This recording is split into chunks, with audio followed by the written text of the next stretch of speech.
Assalamualaikum warahmatullahi wabarakatuh. Innal hamdalillah wassalatu wassalamu ala Rasulillah wa ala alihi wa ashabihi wa man tabi'ahu bi ihsanin ila yaumil qiyamah. Allahumma shalli ala Muhammad wa ala ali Muhammad kama shallaita ala Ibrahim wa ala ali Ibrahim fil alamina innaka Hamidum Majid. Alhamdulillah, ikhwati fillah, bapak-bapak, ibu-ibu yang mudah-mudahan dirahmati oleh Allah Subhanahu wa taala. Pada kesempatan malam hari ini kita lanjutkan pembahasan kita, dan pada kesempatan malam hari ini kita sampai pada babul birri wasillah, hadis nomor 6. Dan itu sudah kita sampaikan beberapa hal dari kandungan hadis ini, yaitu satu hadis dari Ibnu Mas'ud radhiyallahu an, qala sa'altu Rasulullah sallallahu alaihi wasallam ayyud dambi a'dham, qala an taj'ala lillahi niddan wa huwa khalaqaka, qultu summa ayyu, qala an taqtula waladaka khasyata ayyakula ma'ak, qultu summa ayyu, qala an tuzaniya halilata jarika, muttafaqun alaih. Jadi dari Ibnu Mas'ud radhiyallahu an, beliau berkata, aku bertanya kepada Rasulullah sallallahu alaihi wasallam, dosa apa yang paling besar? Maka Rasulullah menjawab, yaitu engkau menjadikan sekutu atau tandingan bagi Allah, padahal Dia yang menciptakanmu. Aku berkata, kemudian apa? Rasulullah bersabda, engkau membunuh anakmu karena khawatir dia makan bersamamu. Aku berkata, kemudian apa setelah itu wahai Rasulullah? Maka Rasulullah sallallahu alaihi wasallam beliau pun mengatakan, engkau berzina dengan istri tetanggamu. Jadi hadis ini menjelaskan tentang 3 dosa yang paling besar yang membinasakan.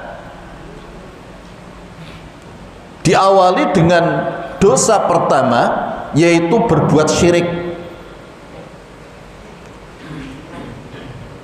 Dan kita telah sampaikan bahwasanya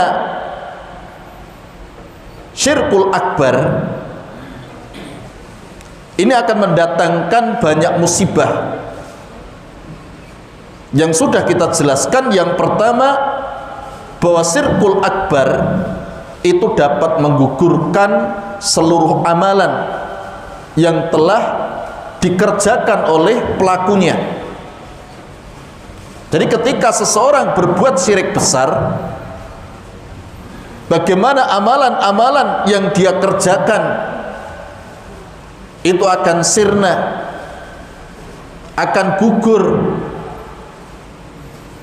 La in asyrokta la yahbatanna amaluka wa la takunanna minal khasirin, dalam surat Az-Zumar ayat yang ke-65. Jadi jika engkau wahai Muhammad berbuat kesyirikan, maka akan gugurlah seluruh amalanmu dan engkau benar-benar termasuk orang-orang yang merugi. Walau asyraku lahabita anhum ma kanu ya'malun. Jadi dalam surat Al-An'am ayat 88. Jadi kalau mereka, yaitu para rasul ya, seluruhnya mereka berbuat kesyirikan, maka akan gugur seluruh amalan mereka. Kemudian musibah yang kedua yang juga sudah kita sampaikan, bahwa orang yang melakukan syirik akbar maka tidak akan diampuni dosa-dosanya. kalau sampai meninggal dia tidak bertobat.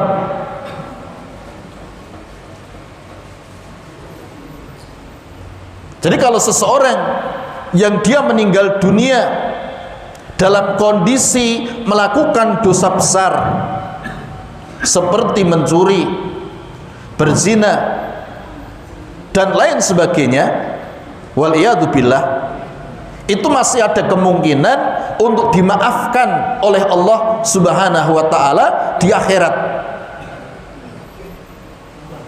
Karena itu terserah kepada Allah Subhanahu wa ta'ala.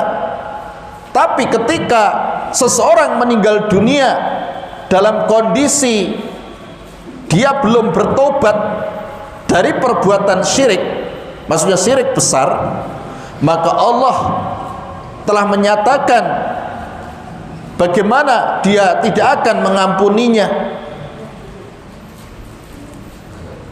Jadi dalam surat An-Nisa ayat 48, innallaha la yakfiru ayyushraka bihi wa yakfiru ma duna dzalika liman yasha. Jadi sungguhnya Allah tidak akan mengampuni dosa kesyirikan, dan Allah akan mengampuni dosa-dosa selainnya, yaitu selain kesyirikan, bagi siapa yang dikehendakinya.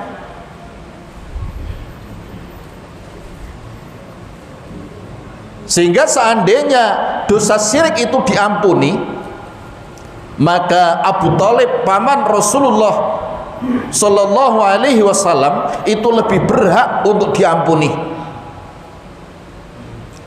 Kenapa? Karena Abu Thalib orang yang senantiasa membela dakwah Rasulullah Sallallahu Alaihi Wasallam. Sejak awal beliau berdakwah. Bahkan Abu Thalib dia rela mati untuk membela keponakannya, yaitu Rasulullah Sallallahu Alaihi Wasallam. Dan Rasulullah beliau sangat sayang kepada pamannya, yaitu Abu Thalib.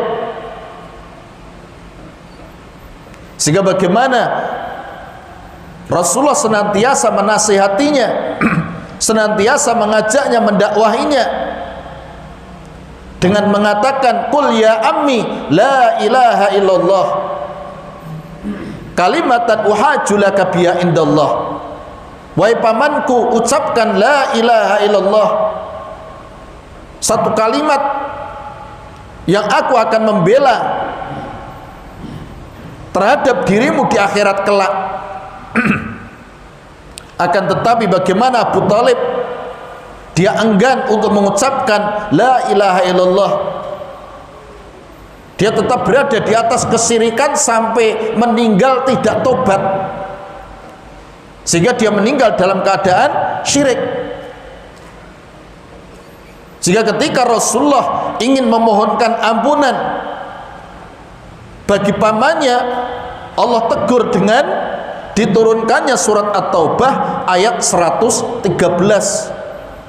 Makana linabiyyi walladzina amanu ayastaghfiru lil musyrikina walau kanu uli qurba min ba'di ma tabayyana lahum annahum ashabul jahim.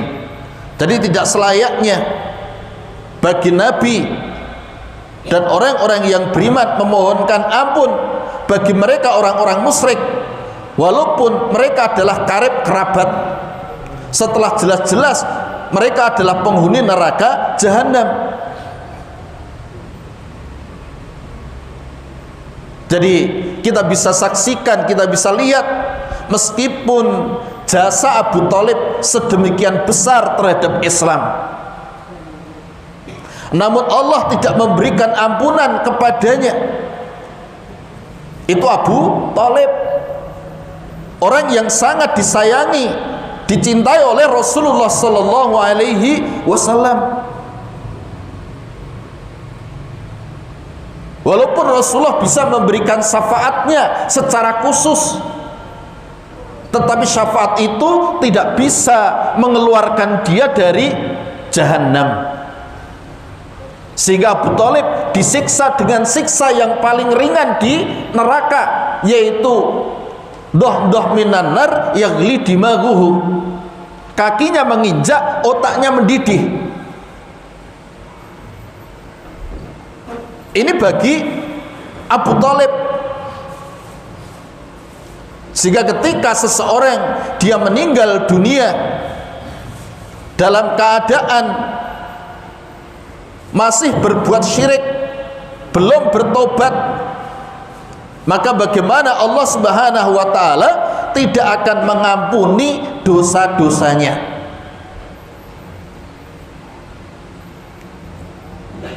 Ini bahaya dari perbuatan syirik. Kemudian musibah yang ketiga, bahwa orang yang meninggal dunia dalam kondisi melakukan syirkul akbar, maka mustahil dia akan masuk ke dalam surga. Jadi kalau dia tidak bertobat dari syirik besarnya tersebut, dia akan kekal di dalam neraka jahanam selama-lamanya. Sehingga di dalam surat Al-Maidah ayat 72, innahu may yusyrik billahi faqad harramallahu alaihil jannah wa ma'wahun nar wa ma lidzalimina min ansor. Sesungguhnya orang yang berbuat kesyirikan, maka pasti Allah mengharamkan baginya surga, dan tempat kembalinya adalah neraka jahanam. Tidaklah ada bagi orang-orang yang zalim seorang penolong pun. Jadi bagaimana mereka orang-orang musyrik yang dia tidak bertobat sampai meninggalnya, maka mereka tidak akan masuk ke dalam surga. Sampai ada unta masuk lubang jarum kalau dalam ayat itu. Sehingga di dalam surat Al-A'raf ayat 40 di sana dikatakan innal ladzina kadzdzabu bi ayatina wastakbaru anha la tufattahu lahum abwabus sama wa la yadkhulunal jannata hatta yalijal jamalu fi sammil khiyat. Sesungguhnya orang-orang yang mendustakan ayat-ayat kami dan sombong terhadap ayat-ayat kami, sekali-kali tidak akan dibukakan bagi mereka pintu-pintu langit, dan mereka tidak akan masuk ke dalam surga sampai ada unta bisa dimasukkan ke dalam lubang jarum. Artinya mustahil. Sehingga di dalam hadis Barok bin Azib, ya, hadis panjang yang menjelaskan tentang perjalanan ruh setelah meninggalnya, bagaimana keadaan mereka orang-orang beriman dan bagaimana keadaan mereka orang-orang kafir. Bagaimana orang-orang beriman ketika roh dibawa naik, kemudian disambut oleh para malaikat, dimuliakan, ya, sampai ketika sampai di langit dunia, kemudian mereka para malaikat yang membawa roh tersebut minta agar pintu langit itu dibukakan, maka dibukakanlah pintu langit, terus naik, diantar oleh malaikat-malaikat yang berada di langit tersebut sampai langit berikutnya, sampai akhirnya sampai di Iliyin. Itu kalau orang beriman. Adapun mereka orang-orang kafir, ketika roh itu dibawa naik sampai di langit dunia, kemudian mereka para malaikat yang membawanya minta agar pintu langit dibukakan, maka tidak dibukakan. Kemudian Rasulullah membaca ayat ini, la tufattahu lahum abwabus sama wa la yadkhulunal jannata hatta yalijal jamalu fi sammil khiyat. Tidak akan dibukakan bagi mereka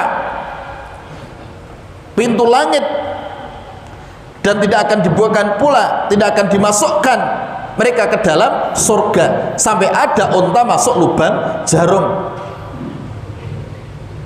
Ini kemustahilan, dan ini ayat untuk mereka orang-orang kafir, untuk mereka orang-orang musyrik, untuk mereka orang-orang musyrik, orang-orang yang berbuat syirik akbar, yang sampai meninggalnya dia tidak bertobat. Jadi bagaimana Allah Subhanahu wa taala tidak akan mengampuninya, seluruh amalannya sia-sia, dan juga tidak akan dimasukkan ke dalam surga. Ini yang menjadikan kita harus berhati-hati dari perbuatan syirik. Ini yang pertama, dosa yang paling besar, menyekutukan Allah Subhanahu wa ta'ala, berbuat syirik. Kemudian dilanjutkan dengan dosa yang kedua, yaitu antaktula waladaka khasyata ayyakula ma'ak. Jadi membunuh anak karena takut hal itu akan mengurangi rezekinya. Sehingga Rasulullah katakan, engkau membunuh anakmu karena kamu takut, karena kamu khawatir dia akan makan bersamamu.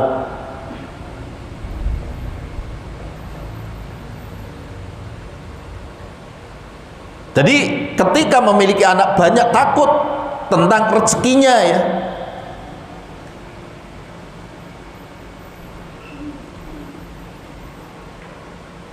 Dan ini perkara yang dimurkai oleh Allah Subhanahu wa ta'ala.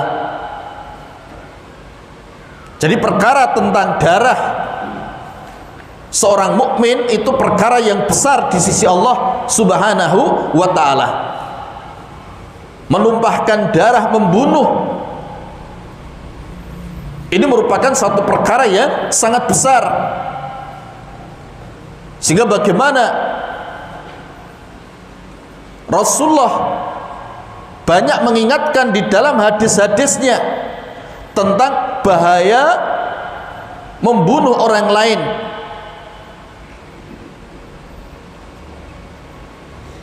Sampai beliau Rasulullah bersabda, la yazalul mu'minu fi fushatin min dinihi ma lam yusib daman haraman.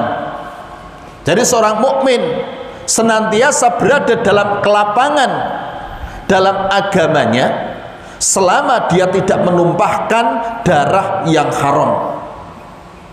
Ini hadis riwayat Bukhari dari Ibnu Umar radhiyallahu anhuma.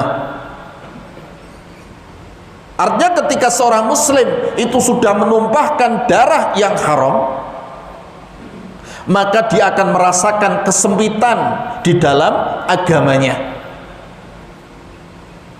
Dalam hadis yang lain Rasulullah juga menyebutkan, la zawalud dunya ahwanu indallahi min qatli muslimi bi ghairi haqqin. Sesungguhnya hilangnya dunia itu lebih ringan di sisi Allah daripada terbunuhnya, tertumpahnya darah seorang muslim tanpa hak. Jadi nyawa seorang muslim itu sangatlah berharga, lebih berharga daripada dunia dan isinya. Itu nyawa seorang muslim. Sehingga membunuh seorang muslim itu menyebabkan masuk ke dalam neraka jahanam. Sehingga Rasulullah juga bersabda, idal taqal muslimani bisayfihima fal qatil wal maqtul finnar. Jadi kalau ada dua orang muslim bertemu masing-masing menghunus pedangnya, idzal taqal muslimani bisyaifihima, jika ada dua orang muslim bertemu sama-sama membawa pedang, mereka bertengkar ya, sama-sama bawa pedang, maka Rasulullah katakan fal qatil wal maktul finnar, maka si pembunuh dan yang dibunuh berada dalam neraka. Fakultu ya Rasulullah hadal qatil fama balul maktul, maka bagaimana? Sahabat bertanya, ya Rasulullah, kami paham kalau yang membunuh itu masuk neraka, tapi bagaimana dengan yang terbunuh, kok juga masuk neraka gitu. Kalau yang membunuh masuk neraka kami paham itu, bagaimana dengan yang terbunuh, yang dibunuh kok juga masuk neraka? Qala, maka Rasulullah pun menjawab, innahu kana harisan ala qatli sahibihi, karena orang yang terbunuh dia pun juga berniat, ada keinginan untuk membunuh, cuma dia kalah duluan, pedang temannya itu lebih mendahului. Ini yang harus hati-hati ketika kita berselisih dengan kaum muslimin, bertengkar dan lain sebagainya. Karena Rasulullah katakan al-qatil wal maktul finnar, orang yang membunuh dan yang dibunuh di neraka. Sehingga ketika mendengar itu para sahabat, mereka bertanya, kami paham kalau membunuh masuk neraka, lah ini dibunuh kok juga masuk neraka? Maka Rasulullah katakan, karena sungguhnya dia pun juga ada keinginan untuk membunuhnya, cuma kalah duluan. Yang satu ahli pedang, yang satu nggak bisa gitu ya. Yang satu ahli bela diri, yang satu tidak gitu. Tapi dia juga ada keinginan untuk membunuhnya, walaupun dia tidak berhasil karena kalah dulu tadi. Jadi kalau orang dia itu berkelahi, bertengkar dengan saudaranya, bagaimana nanti dua-duanya itu akan mendapatkan ancaman yang begitu keras sampai kena vonis neraka jahanam oleh Rasulullah Sallallahu Alaihi Wasallam, termasuk yang dibunuh tadi. Sehingga bagaimana membunuh salah seorang ya, itu termasuk dosa yang sangat besar, dan dosa itu lebih besar lagi ketika yang dibunuh itu adalah kerabat.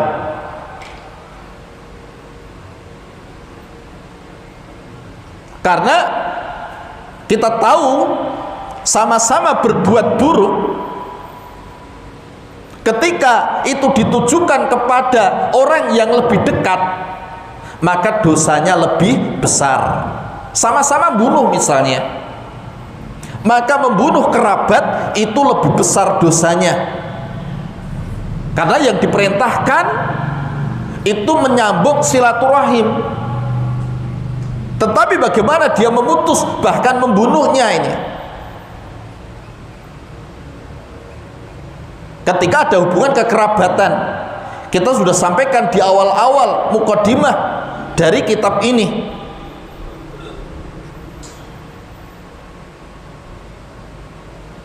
jadi kerabat itu pun nanti juga bertingkat-tingkat. Ada kerabat yang haknya lebih besar, sehingga ketika Rasulullah pernah ditanya tentang siapa yang lebih, orang yang paling berhak untuk mendapatkan kebaikan dariku, bagaimana Rasulullah menjawab, ibumu. Kemudian siapa lagi? Ibumu. Kemudian siapa lagi? Ibumu. Baru kemudian Rasulullah menjawab, bapakmu. Itu juga menunjukkan bertingkat-tingkatnya hak kekerabatan itu.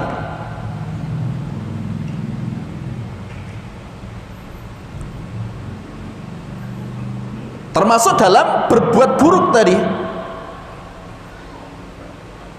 Kalau yang dibunuh itu adalah kerabat, tentunya dosanya lebih besar, apalagi anak, gitu ya. Antaktula waladaka, kamu membunuh anakmu karena takut dia makan bersamamu, karena takut anak kamu itu akan mengurangi rezekimu, gitu ya. Dan ini termasuk dosa yang sangat besar, ya, yang diancam dengan neraka, gitu ya. Sehingga Rasulullah katakan antaktula waladaka khasyata ayyakula ma'aka, engkau membunuh anakmu karena engkau khawatir dia ikut makan bersamamu. Karena ini termasuk bentuk menumpahkan darah orang yang tidak berdosa. Apa dosa anak-anak? Sehingga sampai dia dibunuh. Sehingga perbuatan semacam ini diancam dengan neraka jahanam.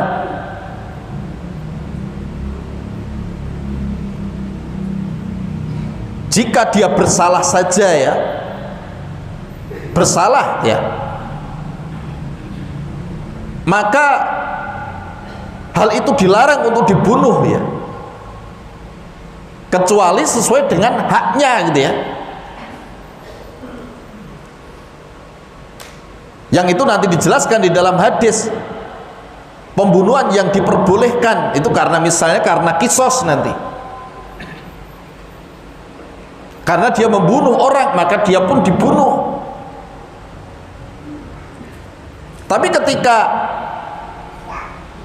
itu hanya dosa-dosa yang tidak harus ditegakkan pembunuhan, maka membunuhnya itu termasuk dosa yang besar.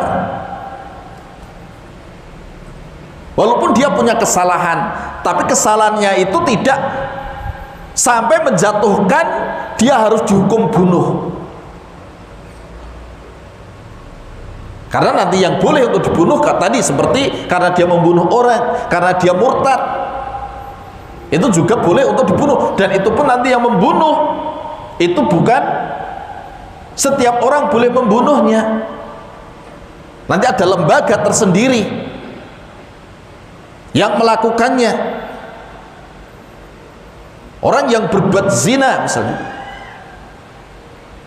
dan dia sudah nikah, maka hukumannya bunuh, yaitu dirajam sampai mati.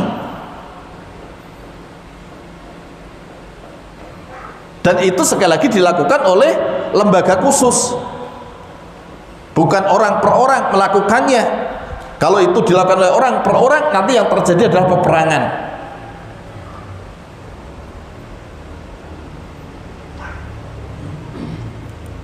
Jadi kalau seperti ini termasuk dosa besar, apalagi membunuh anak yang tadi tidak punya dosa tadi, hanya karena khawatir terhadap rezekinya, khawatir dia akan makan dari makanannya.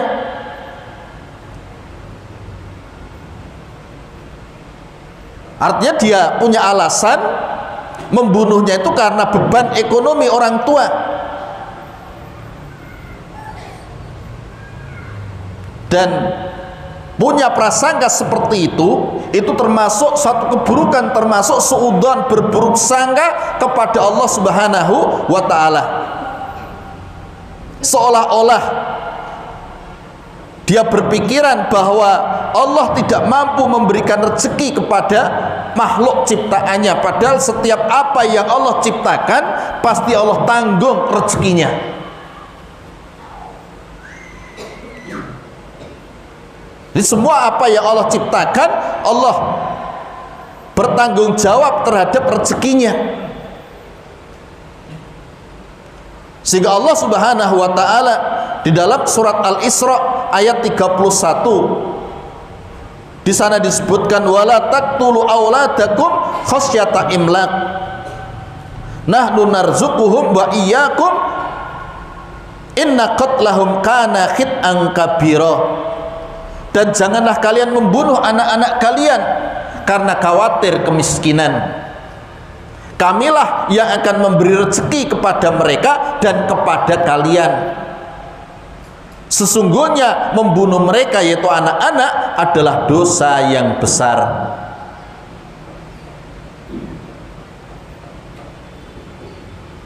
Jadi ini dosa yang besar. Kemudian kita lanjut kepada dosa yang ketiga, antuzania halilata jarika, yaitu berbuat zina dengan istri tetangga. Istri tetangga. Ini hadis ya, diriwayatkan oleh Imam Bukhari dan juga Imam Muslim.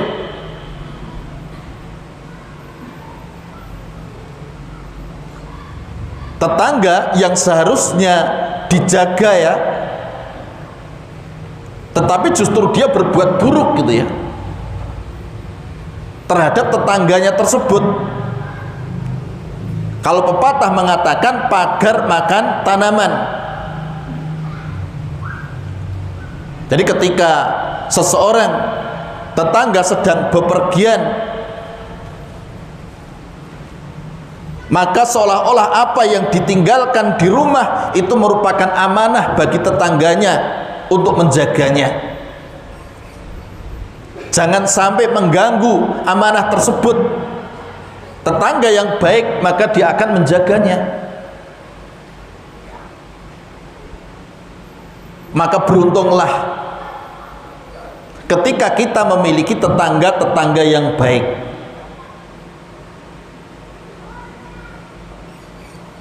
Dan ini harus diperhatikan, dan sudah menjadi suatu hal yang lumrah ketika seseorang bepergian, bagaimana dia menitipkan keluarganya itu kepada tetangganya. Dia berpesan, tolong jaga keluarga saya, tolong perhatikan istri dan anak-anak saya,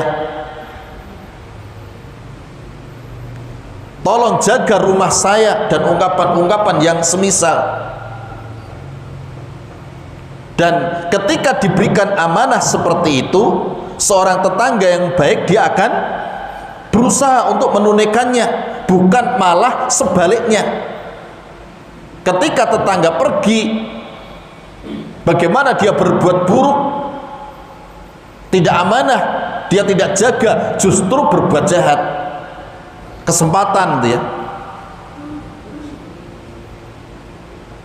Dan orang-orang yang berbuat semacam ini, dia telah berbuat dosa yang diancam oleh Allah Subhanahu wa ta'ala. Sehingga tadi termasuk dosa besar antuzania halilata jarika, engkau menzinai istri tetangga kamu.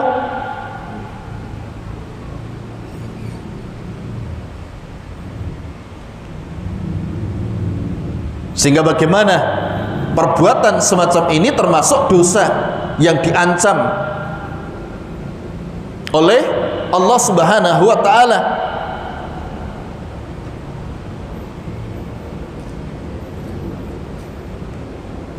Sehingga bagaimana tetangga itu memiliki hak yang begitu besar. Kita sudah sampaikan dahulu, sama-sama berbuat jahat, maka berbuat jahat kepada tetangga itu dosanya lebih besar. Dosanya lebih besar. Jadi kalau misalnya terpaksa berbuat buruk, jangan kepada tetangga ya, jangan kepada tetangga. Sama-sama mencuri misalnya, maka mencuri milik tetangga itu dosanya lebih besar, padahal sama-sama mencuri. Tapi yang dicuri itu milik tetangga, hal itu menjadikan dosa dia lebih besar. Sama-sama berzina, maka berzina dengan tetangga itu dosanya juga lebih besar, padahal sama-sama berbuat zina. Dan kita tahu perbuatan zina itu merupakan perbuatan yang sangat tercela, yang sangat hina, sehingga Allah perintahkan wala taqrabuz zina innahu kana fahisyatan wa sa'a sabila. Dalam surat Al-Isra ayat 32, janganlah kalian mendekati zina, sesungguhnya zina itu perbuatan yang keji dan jalan yang sangat buruk. Sehingga di dalam kisah yang itu dinukil oleh Imam Al-Qurtubi, ketika beliau menafsirkan surat Al-Baqarah ayat 219, yaitu ayat yang menjelaskan tentang bahayanya khamr. Ayat ini turun sebelum khamr itu diharamkan secara total, karena pengharaman khamr itu bertahap. Bagaimana ketika Imam Al-Qurtubi menjelaskan tentang seorang penyair jahiliyah yang namanya Al-A'sha. Al-A'sha itu gelar yang artinya sirabun senja. Dia memiliki nama asli Maimun bin Qais bin Jandal, termasuk penyair yang masyhur di zaman jahiliyah, yang syair-syairnya terkenal karena keindahannya, sehingga termasuk mu'allaqah, termasuk syair-syair yang digantungkan di dinding-dinding Ka'bah kala itu karena indahnya bahasa. Maka disebutkan waruya annal A'sha lamma tawajjaha ilal madinati liyuslima. Jadi diriwayatkan ketika A'sha dia ini ingin pergi ke Madinah untuk menyatakan keislaman, dia pengen masuk Islam kala itu di usia tuanya. Falaqiyau ba'dul musyrikina fit thariq. Kemudian ketika dia pergi, di tengah jalan bertemu dengan teman-temannya dari orang-orang musyrik, dan mereka berkata, faqalu aina tadhhab, hendak kemana kamu pergi? Fa'ahbarahum bi'annahu yuridu Muhammadan. Maka si A'sha tadi pun menjelaskan, mengabarkan bahwa dirinya pengen ketemu dengan Muhammad, pengen masuk Islam gitu. Mendengar seperti itu, teman-temannya berkata, la tasil ilaihi, jangan engkau temui dia. Fa innahu ya'muruka bisolah, karena sungguhnya dia akan memerintahkanmu melaksanakan solat. Faqala, maka dia pun jawab, inna khidmatar rabbi wajibatun, sungguhnya berkhidmat, mengabdi kepada Rabb itu adalah kewajiban, kata dia. Faqalu, maka mereka pun berkata lagi, innahu ya'muruka bi'ita'il mali ilal fuqara, sesungguhnya dia Muhammad akan memerintahkan kamu memberikan harta kamu kepada orang-orang fakir, kepada orang-orang miskin.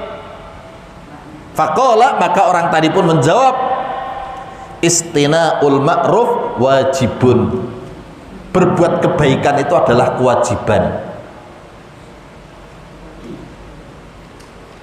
Mereka teman-temannya mengatakan lagi, sesungguhnya dia Muhammad akan melarang kamu berbuat zina.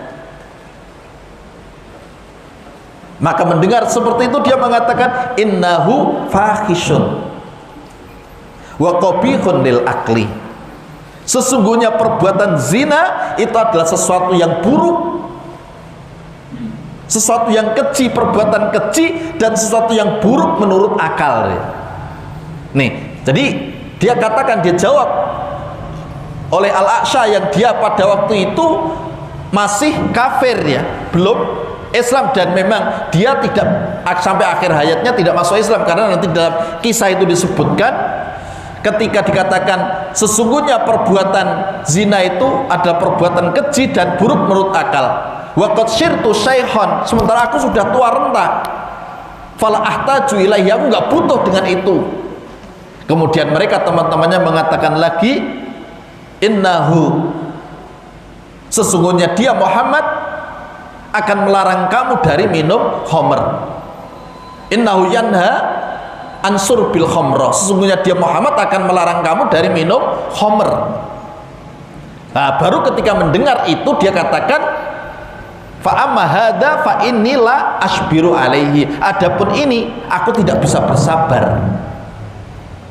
Artinya dia tidak bisa meninggalkan gitu loh. Akhirnya dia pulang. Kemudian dia berkata, aku akan minum khamr selama 1 tahun dulu. Setelah itu baru aku akan datang kepada Muhammad untuk taubat, menyatakan keislaman saya. Tapi ketika dia pulang, dia tidak sampai di rumahnya. Jadi dia layasil ila manzilihi, dia tidak sampai pulang sampai rumahnya. Kenapa? Karena ketika dia naik ontanya, dia itu jatuh. Kemudian ketika jatuh sampai lehernya itu patah, kemudian meninggal. Artinya dari sini yang kita ambil dari perkataan Al-A'sha tadi, bahwa yang namanya perbuatan zina itu adalah perbuatan yang keji, sebagaimana apa yang dikatakan, yang difirmankan oleh Allah Subhanahu wa taala, wala taqrabuz zina innahu kana fahisata wa sa'a sabila. Dan perbuatan yang keji ini ketika dilakukan terhadap orang yang haknya lebih besar, maka juga dosanya lebih besar. Sehingga Rasulullah pernah bersabda, la'an tuzanniya wa la'an yusniya rajulu bi asri niswatin aisaru alaihi min ayyasniya bimra'atin jarihi. Sungguh jika seseorang berzina, seorang laki-laki berzina dengan 10 wanita, 10 wanita, itu masih lebih ringan baginya daripada dia berzina dengan istri tetangganya. Ini hadis riwayat Bukhari. Sehingga dari sini Bapak-bapak, ibu-ibu yang mudah-mudahan dirahmati oleh Allah Subhanahu wa taala, di antara hal yang harus kita perhatikan berkenaan dengan masalah tetangga. Adapun hadis yang ke-6 ini kaitannya dengan babul birri wassilah, bab tentang berbuat baik dan menyambung silaturahmi, gitu ya. Itu pada poin kedua tadi. Jadi membunuh orang yang ada hubungan kekerabatan itu dosanya lebih besar. Kita berbuat buruk kepada orang, tetapi ketika itu ditujukan kepada orang yang ada hubungan kerabat, dosanya lebih besar. Jadi bagaimana kita jaga kerabat keluarga kita, ya? Karena sekali lagi memang mereka memiliki hak yang lebih besar. Sama-sama tetangga saja, ketika tetangga itu adalah kerabat kita, maka haknya juga lebih banyak. Karena tetangga itu terbagi menjadi 3. Tetangga yang memiliki 3 hak, tetangga yang memiliki 2 hak, dan tetangga yang punya 1 hak saja. Tetangga yang memiliki 3 hak itu dia Islam, dia kerabat, kemudian tetangga kita Muslim, kemudian masih hubungan kerabat,